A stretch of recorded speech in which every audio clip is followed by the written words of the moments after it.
His old ally, Margaret Thatcher, stood by his side. I know how much we owe to you.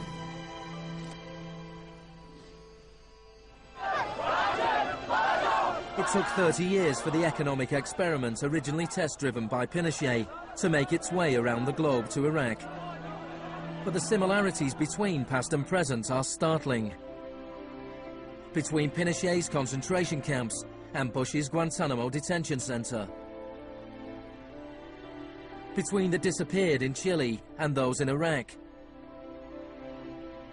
Between the experiments of Ewan Cameron and the torture meted out on the prisoners of Abu Ghraib.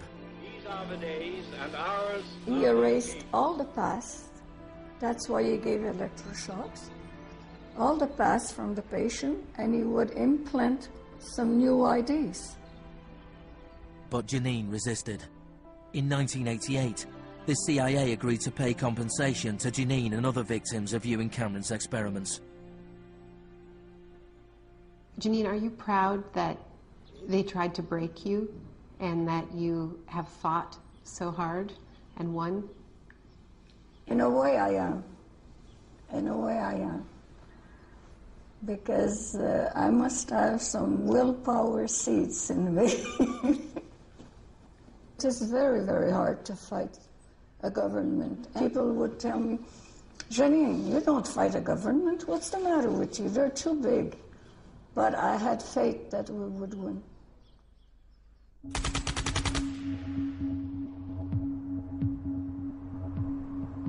It is in the nature of unregulated markets to be volatile.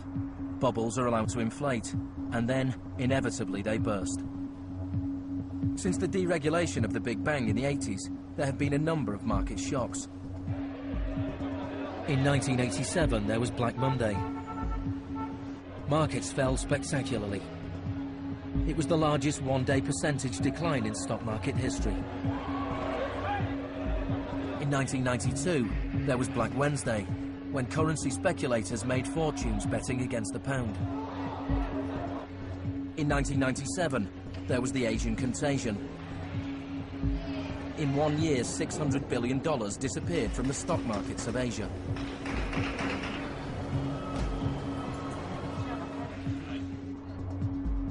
And then, in September 2008, the financial markets imploded. The market is not functioning properly. There has been a widespread loss of confidence.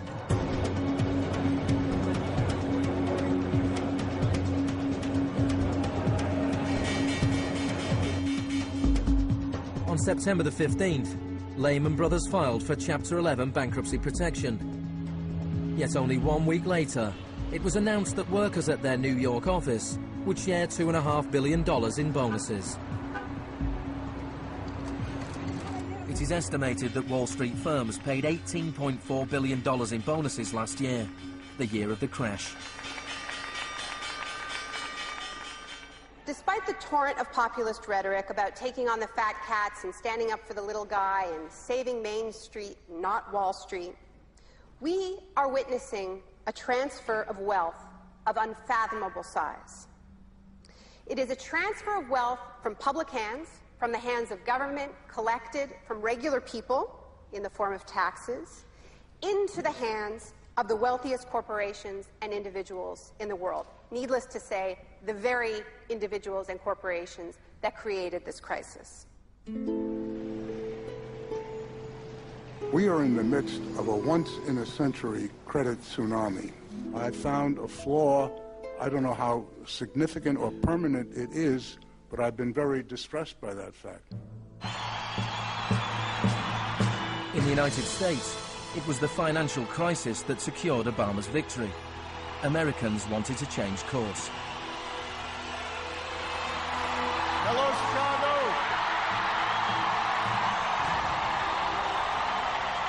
This crisis is clearly understood by almost everyone as being the direct result of this particular ideology of deregulation and privatization. The scale of the crisis offers the hope of change. The shock doctrine as a strategy relies on us not knowing about it for it to work. And what I find most hopeful about the current economic crisis is that this tactic is getting tired, because that element of surprise is no longer there. We're on to them, and it's not working. We're becoming shock resistant. The last time the world suffered a financial crisis as severe as this, people turned to the Keynesian policies of the New Deal. Let me assert my firm belief that the only thing we have to fear is fear itself. More than 1 million people came to Washington to hear Obama's inauguration speech. Many journalists made comparisons with FDR. Now, there's been a lot of talk recently about comparing Obama to Franklin Delano Roosevelt. So I want to talk a little bit about FDR, because there's a great FDR story, and it could be an apocryphal one, about when he would be visited by some progressive organization or a union, and they would be proposing some new progressive policy that they wanted to be part of the New Deal. And he would hear them out, and he would listen to them, and then at the end he would say, "Now go out there and make me do it." And they did. In 1937, which was a pivotal year for the New Deal, do you know how many strikes there were in this country? 4,740 strikes, lasting an average of 20 days. Do you know how many strikes there were in 2007? 21. Now, the other reason to remember this history of struggle is that it tells us something very important, something that we need to remember at this moment when so much is at stake. It teaches us that if we want responses to this economic crisis that leave us with a world that is healthier, that is more just, that is more peaceful, we are going to have to go out there and make them do it.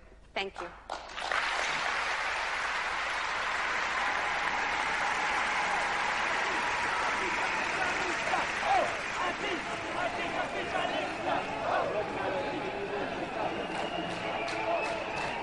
Next week's exclusive new true story is Nursery University, more for Tuesday night at 10.